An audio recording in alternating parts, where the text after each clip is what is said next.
It is time now for Back Pages Tonight here on Sky Sports News, bringing you a first look at the sports stories in the morning's newspapers. And joining us are The Guardian's Jonathan Liu and from the Daily Telegraph, Sam Wallace. Very good evening to you both. We'll speak to you shortly. Plenty to get through in the next 30 minutes. So let's have a look at some of the back pages. So the Eye leads on Tottenham Hotspur's disappointing night. AZ 1 and 0 is their headline. They also carry a story on the finance deal that could allow Everton to reinvest in their playing squad. We must be more ruthless, says the Daily Mirror, as Manchester United fail to make their chances count in their draw away to Real Sociedad. In the Times, FIFA considers mad 64-team World Cup. That leaves their back page with the world governing body mulling over a proposal from the Uruguay Football Association to adopt a huge increase in participants for the 2030 World Cup. We already know it's 48 teams for the 2026 edition.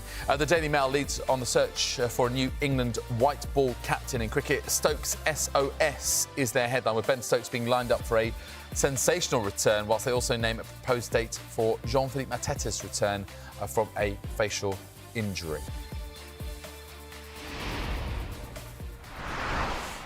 Welcome once again to Jonathan and to Sam. Let's start off with tonight's Europa League ties, obviously conference as well for Chelsea. For both Tottenham and Manchester United, this could be season-defining. Neither side tonight recorded victories, and Tottenham Hotspur beaten away by AZ Alkmaar. Let's have a look at the Telegraph on this one. I mean, Jonathan, decent draw in the last 16, second leg at home, real chance for Tottenham. This felt like a real case of them fluffing their lines. Yeah, I mean, if you've been following the narrative at Spurs over the last few months, obviously there's been a thin squad that has been absolutely ravaged by injuries in key positions, and they haven't had the time to, in between games, to prepare. Now, fit players are coming back. We've had players like Brennan Johnson and Destiny Udogie and Odegaard who are back from injury. And Postecoglou had 8 full days to prepare for that game, and the two new January signings on the pitch, and that is the result. And I think, hugely disappointing for Spurs. And I think people are obviously still going to make excuses for Ange because people like him, people like the cut of his jib. But I think for a lot of Spurs fans who went through kind of the Mourinho years and the Conte years and the Nuno weeks, I guess, it's hard to face up to the possibility that this guy, who I think a lot of fans went all in on in the first season and still in the second season, might not be this shoegazing saviour that he's cracked up to be. Obviously, there's a lot of time for them to turn this around in the tie. You take it back to London and they can turn this round. They have the capability of doing that. But from what I saw out there, the total inability to keep the ball, to play it through the midfield, to test a defence that is there to be got at. AZ have been actually quite in different form this season. That seems to me, it felt a bit like a team that is, and a season that is slowly disintegrating. I mean, they're welcome to prove me wrong, but I didn't see a team there that is going in the right direction at all. Aside the Lucas Bergkamp own goal, I mean, the words, both from Ange Postecoglou and Antoine Menton, are very, very strong on this. A wake-up call, nowhere near the required level, very, very poor. Son said, this is very disappointing, including from myself. What was the most disappointing aspect of this, Sam? Well, one might wish to start with Troy Parrott, who was one of AZ's best players, who, of course, for a brief period under Mourinho was the bright young thing of the Spurs Academy, and they sold him $7 million in the summer. And, of course, not every big club can keep every good player that comes through, and PSR puts a greater pressure on that. But it's always a little bit more painful when it's one of your own who comes back and plays well in a game such as this. I mean, it's interesting that I think Son said wake-up call. I mean, it's not really anything new. Spurs have lost. I was just going through their record in 2025 alone. They've lost 8, won 5, drawn 1. I mean, they're just in this sort of spiral, really. They've now lost 2 in a row. They've got Bournemouth at the weekend, and they're not really...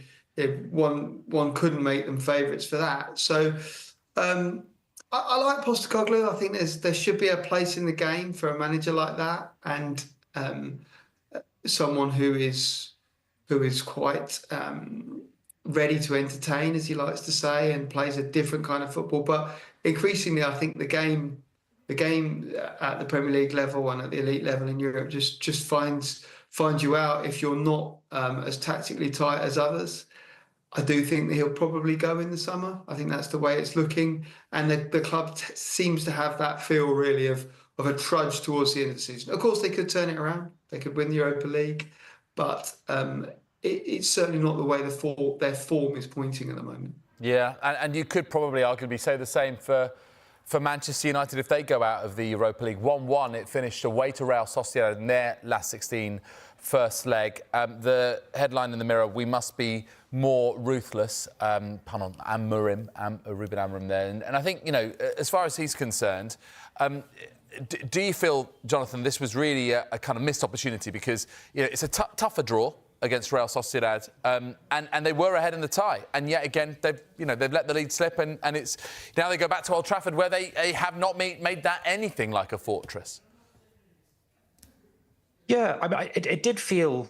I mean, it was a pretty scrappy first half. Xerxes puts them ahead, and it does feel like it's going to, at that point, it's going to be one of those games where United might just show a bit of maturity and grind out a victory.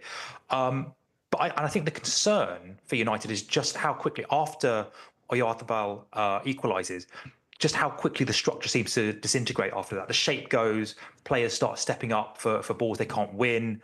Real Sociedad have like chance after chance after chance. And it's not for Onana, who makes 2 big saves in the last 10 minutes. United probably lose that. It is interesting, though, seeing... If you take a little bit of a step back, seeing those back pages, which are all kind of, I think, uniformly quite negative. But if you take a step back, a 1-1 draw away from home against Real Sociedad, who have been very good at home this season in La Liga, it's not a terrible result. It's a pretty good result. It's a tough place to go. And certainly in the Europa League this season, I haven't seen a team go to Real Sociedad and actually take the game to them as United did for large periods. Yeah, they could have been a little bit more clinical. They actually didn't create as many chances as they probably would have liked for the amount of counterplay they had. But this tie is very much alive. I think if United can almost sort of block out the wall of negativity that seems to follow them around wherever they go. And yeah, obviously this stuff kind of these kind of headlines sell papers, and it's what the prevailing mood around the club is always going to be when they don't win. But if they can block that out, they actually have a really good chance of progressing in this tie still. The back page of The Sun goes to the headline Bruno Vaz talking about the equaliser from Real Sociedad, which was as a result of VAR spotting a handball from Bruno Fernandes. Although, was it for you a handball, Sam? And was it one of those, you've seen them given, it's a little harsh, but there we are, and it's just the rub of the green that United aren't getting right now? Yeah, those ones are at the end of the season, they are the smaller details. I mean, I think that what United really need is a momentum that just seems to elude Amorim at the moment, and the Europa League is a really important competition because of what winning it qualifies for. But it's still hard to sort of pick out a kind of a trend that says to you, yes, I mean this team's adapting to their new manager. They look okay. They look like they're going to come through this. It still feels that in different periods of the game, as Jonathan said, they do tend to go to pieces. They rely so heavily on Bruno Fernandes for that kind of heavy inspiration, for that to be that real sort of one high quality player that they have who can make things happen. So again, it's similar to Spurs, is that they can't seem to put a run together of wins, and you're right in the sense that this isn't a bad first leg result. There were many times when United, even in their best years, would go to Spain and would settle for a result like that against an opponent outside of the big two in Spain. But now it's more the performance that's getting analysed and their failure really to hold on to a lead. I guess, yeah, the question now will be, and it's a bit of a conundrum for Ruben Amorim as well, is, they play Arsenal on Super Sunday. arguably which is the bigger game, right? You got this huge game against, big sort of, traditional rival. Just briefly, Jonathan, what would you do if you were Ruben Amorim for that game? Do you try and actually save the legs for the game next Thursday back at Old Trafford against Real Sociedad, or do you prioritise the next opponent, which is Arsenal? I think the next game's always got to be the biggest game, and especially against what you say, like a traditional rival such as Arsenal. I think arguably that's what Amorim was doing tonight. I think he tried to keep the changes to a minimum. I think he left the changes quite late because he wanted to save the legs on the bench. And I suppose you could argue that he could have made those changes and tried to change the game tonight a little bit earlier. But I think he was obviously trying to manage the workload with that game on Sunday in mind. We've got to talk about the former Manchester United manager Jose Mourinho and his Fenerbahce team, who lost 3-1 at home against Rangers. Sam, what did you make of the game and the result? And what an achievement early on in his tenure for Barry Ferguson. Yeah, it's again, we're talking about European away legs, and those winning away in Turkey is a real achievement against one of the big two in Turkey. So it's a huge result for Rangers, and now I think the tie is under their control. I mean, that would have been where Mourinho would have expected to establish a sort of a good platform to go and win the second leg, and certainly to try and have a lead that he could defend. So it behoves him now to go out and try and win it in that second leg, which is going to be difficult, and is going to require Fenerbahce to risk a little to win it. So I think the tie is obviously it's in Rangers' hands now, and it's not often that Mourinho loses at home in Europe like that. And so yeah, a big achievement for Rangers. Potentially a big win, and made all the more so because it's Jose, and he's a bit of a master of the European competition. Yeah, a real sort of shot in the arm for Rangers and for Barry Ferguson, of course, who's just taken over there as interim boss after the departure of Philippe Clement. OK, guys, thank you for the moment. We're going to take a quick break. When we come back, we'll look at more of the sports stories in the morning's newspapers, including this in the Times, as the man who appointed Thomas Tuchel as England boss answers questions around that decision.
away to Copenhagen. Sam, how do you like the idea of Reece James doing a Trent Alexander-Arnold playing in central midfield and helping Chelsea to that narrow advantage they'll take back to Stamford Bridge? Yeah, it was certainly one of the best moments for him for a while. He has struggled so much with injuries. It's a competition that is. I mean, I went to one of their group stages games, and I'm struggling to remember the opposition now. But it felt obviously in the group stages that Maresca was just playing his the B string of what was an extensive squad. And it worked fine, really. They never expected to find themselves in this competition. They are, and really they look. I mean, they're runaway favourites for it. They really should win it. So, yeah, I think it's proven quite useful. Clearly, since December, their league form has really struggled since the end of the group stages, but they should be able to compete in this competition right to the final without their first choice. I think as it gets closer, he'll probably want to have those players available. It's interesting that I think Cole Palmer played again tonight and hasn't scored, so that's 8 games now without him finding the back of the net, and that's probably more symptomatic of their decline, sort of that started around Christmas and as where they were Premier League contenders, but they were title contenders, but they've really fallen away. But yeah, it'll be interesting to see if Reece James can get a run of games now. Let's turn our attention to Thomas Tuchel. We know that Mark Bullingham from the FA has done an interview with our very own chief reporter, Kaveh Solokol, and he's been speaking to the press, and lots of different things have come up from Mark Bullingham, and he said Thomas Tuchel has put a lot of effort into calling players. In fact, has a long list of 55 players that he's been calling, trying to kind of establish these relationships early in his tenure. Obviously, officially started work on the 1st of Jan, but only gets underway really in March in the international break. What really jumped off the page for you, Jonathan? The attention to detail. I mean, and the fact that he's obviously not managed a game yet. Tuchel's not managed a game. He's barely got his feet under the desk, so to speak. But Bullingham was very bullish about, incredibly bullish, actually, saying he's already made an incredible impact, and talking about the amount of groundwork that he's been putting in terms of not only casting his net, in terms of scouting players and potential call-ups, but actually getting in touch with players who might not necessarily consider themselves to be, in the kind of the main core England squad, but Tuchel is still reaching out to them, and this goes back to his attention to detail. One of the things that I think was overlooked when he was appointed in all this kind of confected outrage about whether he was German or, well, obviously he's German, but whether it was right that he was German, whether it was correct that a German should be doing this job, is it a good fit for England? And if you go all the way back to Dortmund, to Mainz, the attention to detail was what everyone who worked with him looked at and paid tribute to. Going back to training sessions, the innovation and the intricacy in which he'd plot out training sessions, in which he'd map out the whole season and he'd plan ahead. And these are the kind of skills, when you're an international manager and you only get maybe 60 days or contact time with players, the rest of it is all planning, it's all strategy. And this is the kind of thing that he's actually going to be good at, and so that struck me. But he's not managed a game yet, but I think that struck me as what came through from his comments today. Yeah, one of the lines about that it actually was Thomas Tuchel's own wish or decision to have an 18-month contract after, rather than anything longer. Is that at all an element of concern for you, Sam? Does the job of managing not just the national team, but particularly the English national team require, or maybe you should have more longevity, or is that Thomas Tuchel maybe just, I suppose, giving himself, a little bit of a more immediate target and a get out if he wants it? I think that if the next World Cup goes poorly, it gives him a way out, which is a slightly pessimistic way of looking at it. But I do think that England, or the FA rather, have made mistakes in the past with contracts that have just gone on too long. I mean, obviously the one everyone remembers was the contract that Capello signed before the 2010 World Cup. He'd done very well in qualifying, and then the tournament was pretty dismal, and and he sort of limped on to just before Euro 2012 when he quit in the row over John Terry in the captaincy. So I think that's quite sensible. I'm still not sure why Tuchel didn't take the November games. He was appointed in October. It feels like he's been England manager for ages, and he's not actually taken a game yet. That made no sense to me that he wasn't there for the Greece and the Ireland games, especially when every England manager, and he did at his first press conference, said that England managers don't, or international managers in general, don't get enough time with their teams. So let's see. He's got the benefit of a great generation of England players, and he's got a lot to choose from. There's weaknesses in some positions, and we shall see. I think he's. I think what Bullingham seemed to be saying in this interview really is that they'll make their minds up after the World Cup, and that seems. It's always felt to me like a short-term measure, one that the FA was sort of in a little bit of a panic had to go for, and and it suited Tuchel at this stage in his career. Talking of World Cups, we know that obviously the next one that he will be, leading England in is 48 teams. Back page of the Times, FIFA considers mad 64-team World Cup. It was raised by Uruguay's FIFA Council member Ignacio Alonso, and the idea of, adding more teams beyond the 48. And that FIFA said in a statement, it was raised in the miscellaneous agenda item near the end of the FIFA Council meeting held on March the 5th. Is this one going to be just laughed out of town, Jonathan, or FIFA being FIFA and madness being kind of normal for them, this could actually happen in 2030? Well, first things first, I don't hate it. 64 is actually better than 48 in terms of the fidelity of the symmetry of the competition. Whether it'll happen, I mean, no FIFA president ever got poor on reducing or contracting a World Cup. The whole idea behind FIFA, the FIFA executive, is to expand participation, the carrot of World Cup participation to as many of the member nations as possible, and this does that. And if it is a temporary, a centenary, short-term measure, then I think it makes a lot more sense than a 48-team World Cup, because the real, it just feels really dissatisfying to me to have 16 3-team groups or 12 4-team groups, or to have that kind of at that stage in a tournament where you have to reduce the numbers in actually quite an unsatisfactory way. Obviously, the two main caveats I would say is obviously the volume of games and the carbon footprint, the environmental impact of flying all those teams around the world. And, I guess because we're pitching quite far into the future, are there still going to be 64 nations in the world in 2030? There's lots of other elements. I mean, you mentioned the environmental impact. Obviously, more teams, more games.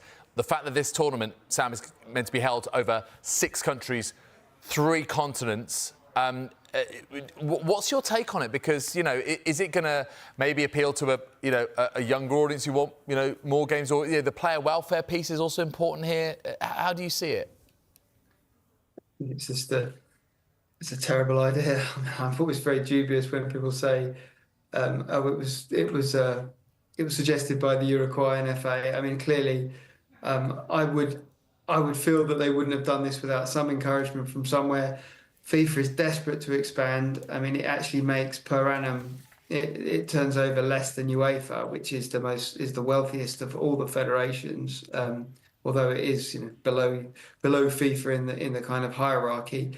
Clearly, the Men's World Cup is pretty much FIFA's only earner. Everything else it does is loss leading, so it's a massive earner for them, but it's only every 4 years. And clearly, that's why they've launched the FIFA Club World Cup. They want a bit of that club rights market as well. And so the bigger the World Cup gets, presumably they feel the bigger the fee they can get from broadcasters. I don't think anyone is jumping up and down saying there's too little football. I mean, clearly there's loads of football. There's football on all the time, and competitions are getting bigger. As I mentioned, we've got the Club World Cup. I mean, I was, I can just, well, I can't remember, but I was alive when the '78 World Cup was still 16 teams. I mean, England didn't qualify for that one, and it went up to 24 for 1982. I mean, literally qualifying for the World Cup then was the equivalent of getting out the group stages at the last World Cup. So the world has changed, and whether people want it, I'm very dubious. Yes, 64 teams in the World Cup. That's almost a quarter of the teams there are in the world. Thank you very much indeed, Sam. Thank you very much indeed, Jonathan. It's been great chatting to you. If you've missed any of the show, another chance to see Back Pages tonight, 1:30. Also available as a podcast. Just download Back Pages on Apple, Spotify, wherever you get your pods. Tomorrow, Martin Ziegler and Mark Ogden join us from 10:30. We'll be reflecting more on, another disappointing night for Tottenham Hotspur and Ange Postecoglou.